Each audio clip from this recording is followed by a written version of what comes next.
ऐसे ही भेजा। तुमने जब सुबह से होटल किया तो होटल क्यों नहीं मिला? मैम भोजपुरी एक्ट्रेस अंजना सिंह का एक वीडियो बड़ी तेजी से वायरल हो रहा है, जिसमें वो प्रोड्यूसर में और उनके बीच में किसी बात को लेकर 2 मिनट तक झगड़े हुए बीच रोड पे उत्तर प्रदेश के। क्या है मामला, उसके बारे में जान लेते हैं। सबसे पहले रिक्वेस्ट है कि चैनल को सब्सक्राइब करना और वीडियो को लाइक करना बिल्कुल मत भूलिएगा।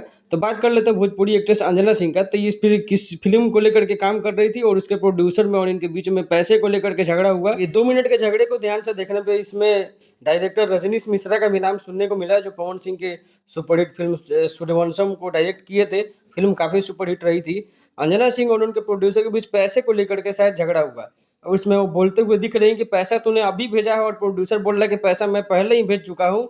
और होटल की बुकिंग से लेके भी बातें निकल रही हैं कि मैंने बुकिंग किसी और आदमी से करवाया था और बुकिंग क्यों नहीं हुआ करके, और अंजना सिंह के स्टेप को शायद हाथ वोथ भी चला दिया उसके ऊपर। इसके चलते अंजना सिंह पूरे गुस्से में आ गई। बाकी इस वीडियो में अंजना सिंह कहीं कहीं गंदी गंदी गालियां भी देते हुए दिखाई दे रही हैं। खैर, बीच रोड में आधी रात को अगर होटल बुकिंग नहीं होगी, कोई रोड पर फंसेगा तो मुंह से गाली निकलेगी ही। बाकी पूरा सच क्या है, मिलते हैं अगले वीडियो में। जब अंजना सिंह लाइव आती हैं तो वीडियो लेकर जरूर आऊँगा। सब्सक्राइब करके जुड़े रहना।